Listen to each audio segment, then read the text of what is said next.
Once you've kind of accepted your duty and you recognize how important it is to take an evidential approach toward your faith, and you've started to train to prepare yourself to do that, and you've learned how to investigate a case so you can make the case later, at some point, it's now time to make the case.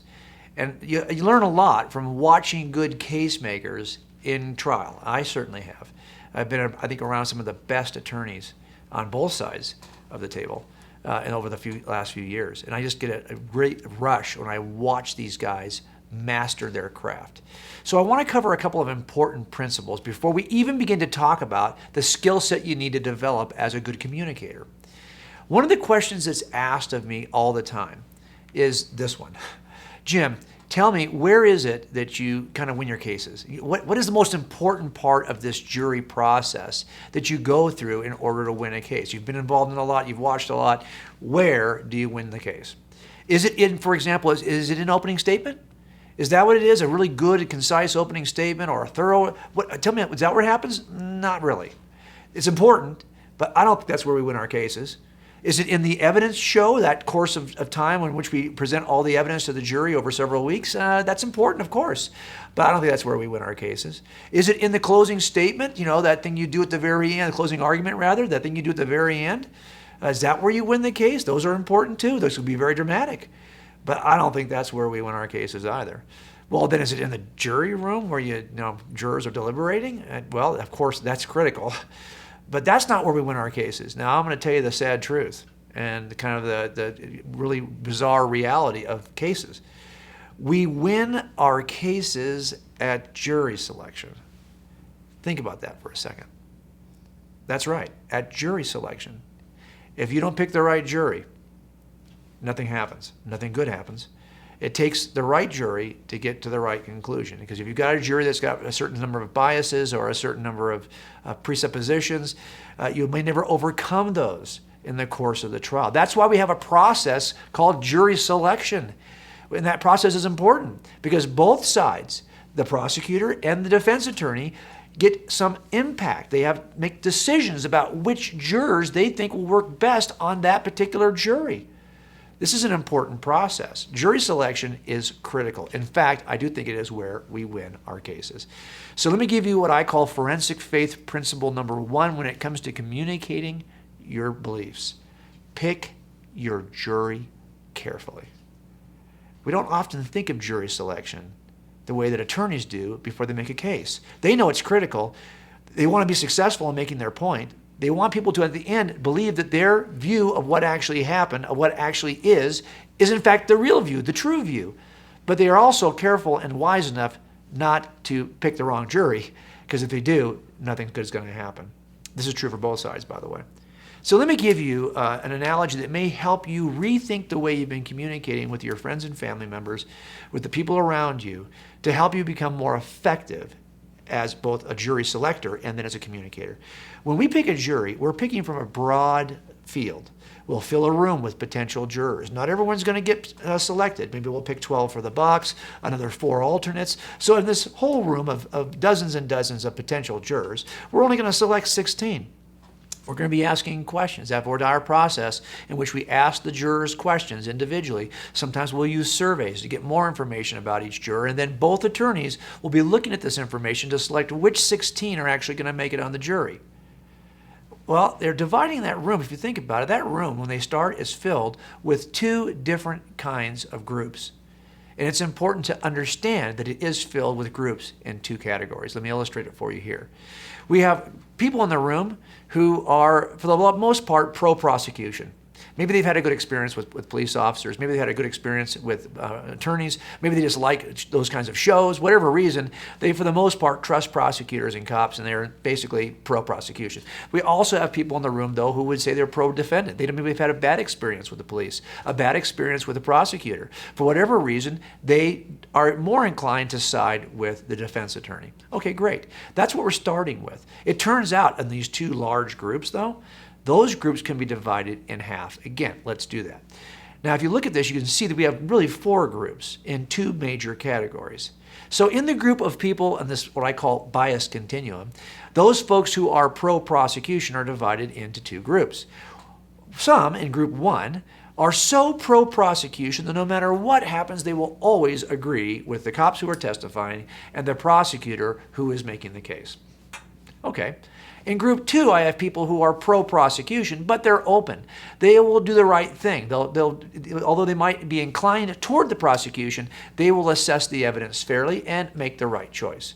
In group 3, I've got people who are pro-defense, but they're also open-minded and fair, and they will follow the evidence where it leads. They'll make the right choice, they'll make the right decision, because they're not so biased that they would decide against you without reason. And in group 4, we have people who are so pro-defense that they are unflinching. They will never side with the prosecutor, no matter what evidence is presented. Now, you might look at this group of 4 potential kinds of jurors and think, well, what are we doing here when we're selecting a jury? Well, you already know. We are trying to eliminate the people in groups 1 and 4. We're trying to find the people in the reasonable middle who will listen to the case fairly, even though they might be inclined one way or the other, and make a good decision based on the evidence rather than their presuppositional bias. In other words, defense attorneys want to eliminate everyone in group 1 because that won't help them, and prosecutors want to eliminate everyone in group 4 because they clearly aren't going to help them. Now, that's how we select jurors. And by the way, both sides do this. Both sides are equally engaged in this process, equally interested in eliminating the edges. Now, if we turn the corner and apply this kind of thinking to how we typically share the gospel, I think it's helpful. Because that bias continuum, I would say when it comes to our hearers, the people who are going to hear our case for Christianity, we have what I would call an openness continuum. Who is open to hearing the message we have to offer? Again, the entire broad jury pool is divided into 2 groups, those who are Christians and those who are not. And of course, we're speaking to all kinds of people. We're going to encounter people in our daily life that are in both of those groups. And just like in our jury selection, those 2 groups can be divided into 4 subsets. In group 1 are those people who are so convinced that Christianity is true that you have the body of Jesus in front of them, they would say, I don't care. No evidence could persuade me otherwise. I am committed as a Christian. I was raised that way, whatever. I am not going to move on my position. They are committed Christians. They don't even need any evidence. They've never required it. They don't want to talk about it. They just know they're in. Fine. Then you have people in group 2, people who are believers, but they have some open questions. Maybe even have some doubts. They still would call themselves believers, but they've got some issues. Some questions need to be resolved. Then in group 3, we have non-believers who, like group 2, have some open questions. They would say they're not believers, but they're open a little bit because they've got some questions they need answering. And then we have group 4, people who are so committed to their atheist worldview, you might even say they are anti-theists. And I encounter folks like this all the time when I'm in open public forums, like at universities, and I'm presenting to a university crowd. If the atheist group is there, these folks are live tweeting profanity to me on my Twitter feed because they are so committed. They are anti-theists, basically. Here are 4 groups. And here's my question. How can we effectively pick a jury from these 4 groups? It's kind of like our jury selection in criminal trials. I call this the 3-quarter principle because although I have these 4 groups who are actually hearing what I'm saying, or at least they're open, or they're standing in front of me maybe, only 3 of the 4, 3/4, are really reachable at this point because the people in group 4 are so opposed that they are not hearing a thing I say. They are actually, before I can even finish a sentence, offering the objection. So it turns out that 3 of the 4 groups are hearing what we're saying. Now you might ask yourself, is there a different approach to each group? Yes, of course there is. In group 1, you might think, well, why do I even need to make a case for group 1? They don't need the evidence. They are already in. They don't even care if you showed them evidence to the contrary. Well, I make a case and help people in group 1 make a case because I'll bet you that their own kids are probably in group 2.